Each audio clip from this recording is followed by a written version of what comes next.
Hi VC, back again, another video. I've just been watching a couple of videos by James Griffiths and Headley.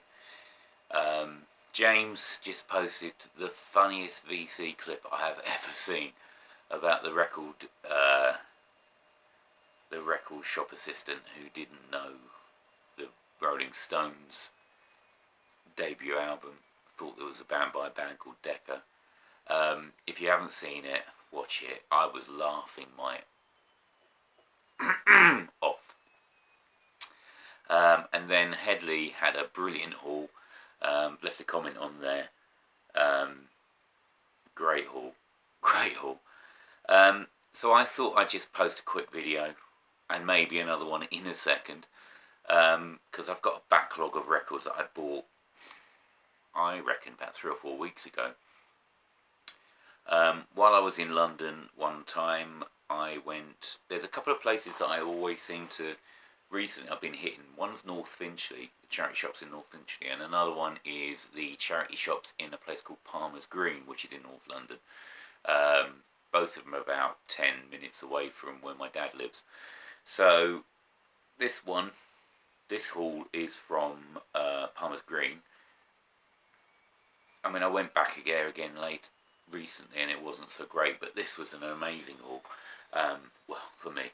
Anyway, so without further ado, here we go.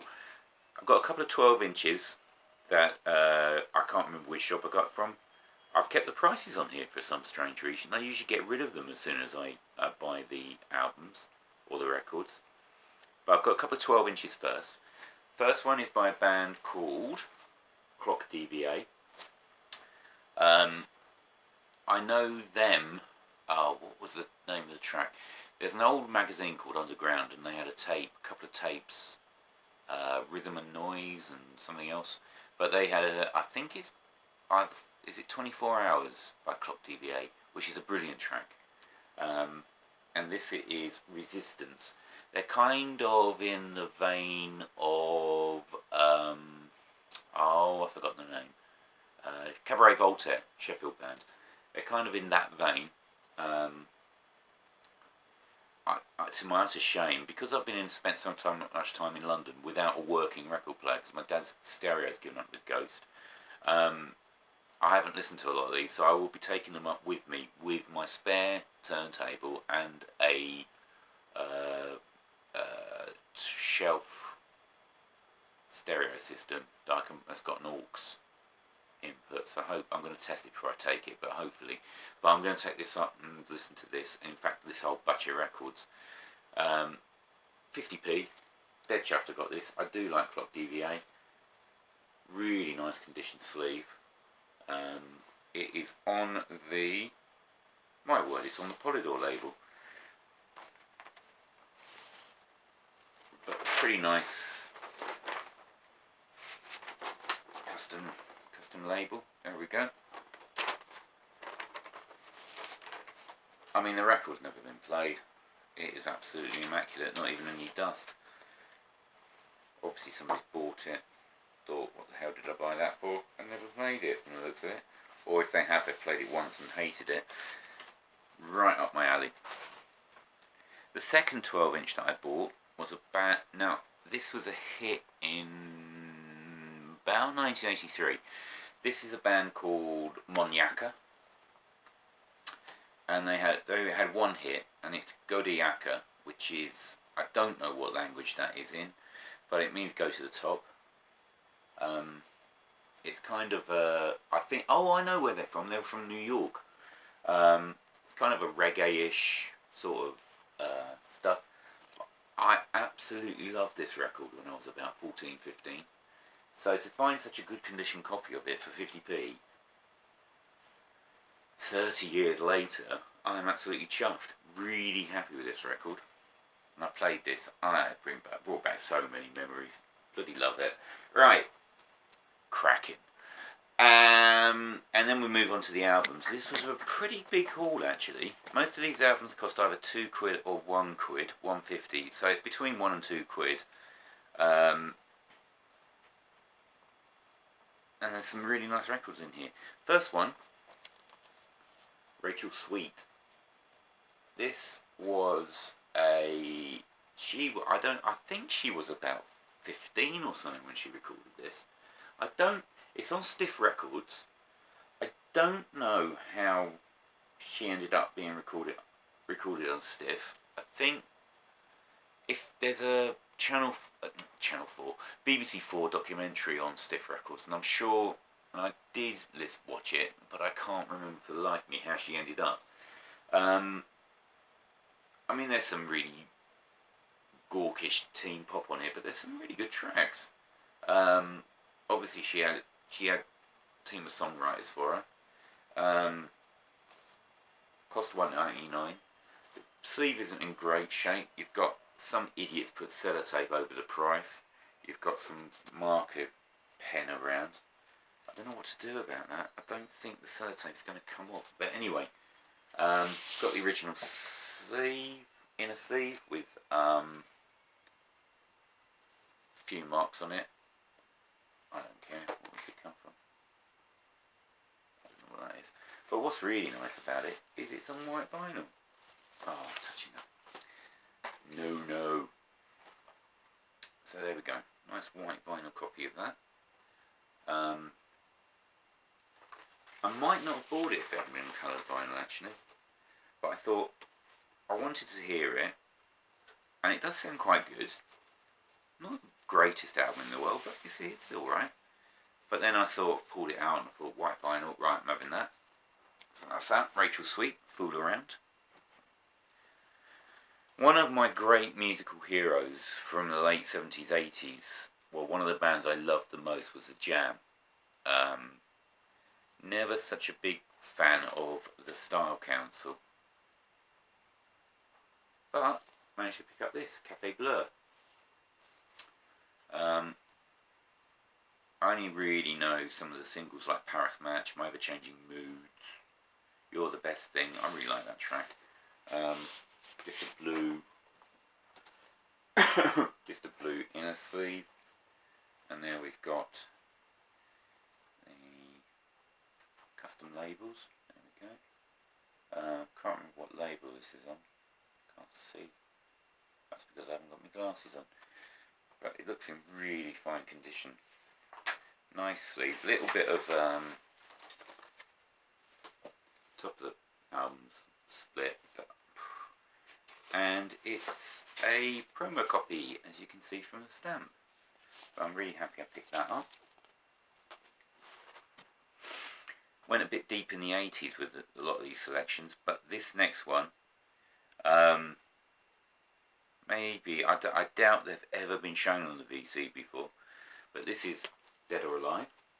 This is Sophisticated Boom Boom.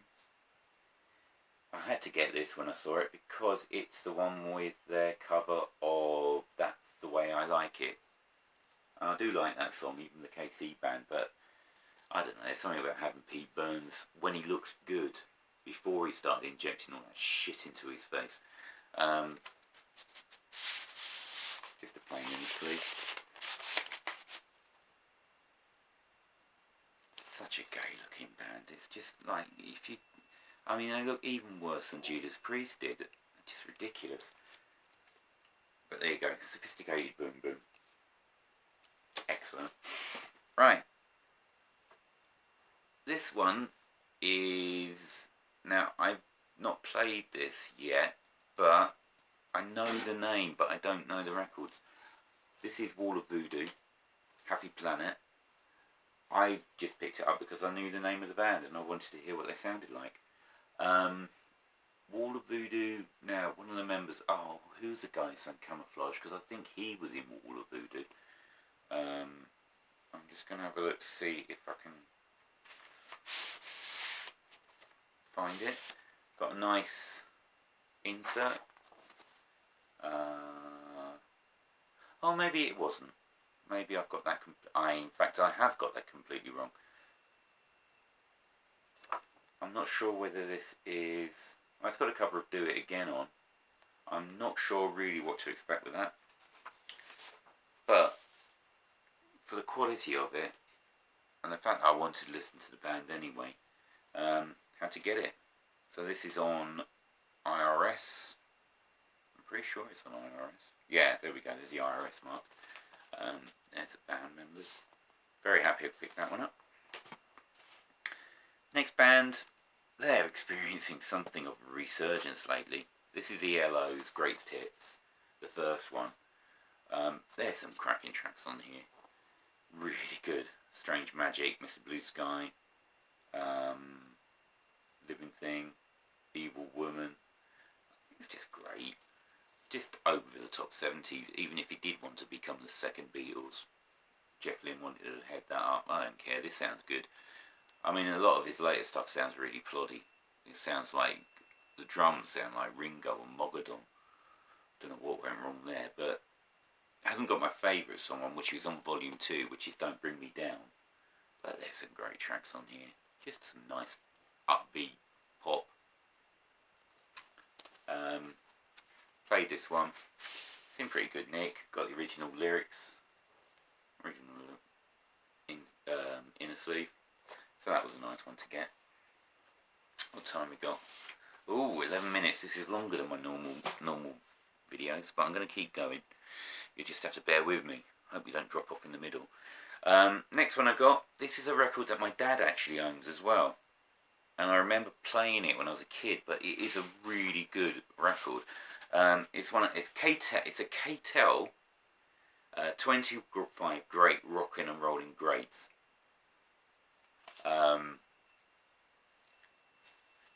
And this is in better condition than my dad's got. I don't think this is in super condition, but it's got Bill Haley, Johnny Kidd and the Pirates, Shaking All Over, which I love, Gene Vincent, Bebop Alula, which I'm not sure if I've got anywhere, Everly Brothers, Beach Boys.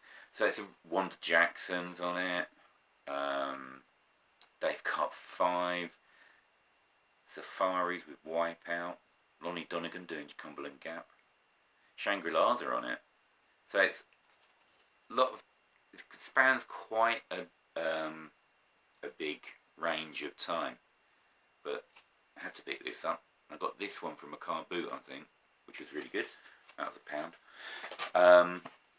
Also from the same person, picked up this, which is the Breaking Glass soundtrack by Hazel O'Connor. This was a film. This is from a film, I think it was made in 1980, about a pop star and their rise and fall. I haven't seen the film in donkey's years, but I remember really liking it. It's got Phil Daniels in it, who seemed to be in every youth movie made in Britain from the 70s to the early 80s. I mean, he was in Scum, he was in Quadrophenia, and this is another one. This has got some really good tracks on it, but the two greatest are just Will You, which is such a gorgeous song, and Eighth Day, which is a great, hit the top 10 in Britain, really great track. This is really nice condition, on the A&M label. There we go, A&M. Just top album. I remember having this on I remember getting this out of the library when I was about 13. Taping it, and eventually got a copy. There we go.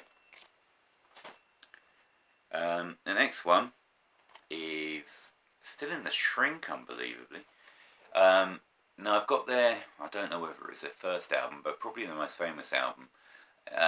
In the middle 80s, Motley Crue had I think their first big hit in the UK was with a song called Smoking in the Boys' Room, which was a cover by Brownsville Station. Feel good rock and roll? Yeah. I just had to pick this up. Haven't listened to it yet. Don't know what it's like. Got the original. This is Motor City Connection. Original in the sleeve on Big 3 Records. Never heard of that label before. There we go. Quite a nice label, actually. Always nice to find really obscure records in charity shops. I doubt there are many copies of this still knocking around, to be honest. Especially over in the UK. I'm getting there. So there we go, Brownsville Station. There's the chaps in all their platform blue booted loveliness. Really looking forward to listening to that eventually. And the final one, which I'm sure you're happy to hear. I went on a bit of a Jackson Browne kick. I've picked up a few records by him lately. Read reviews of his other records I haven't got. This hasn't got great reviews.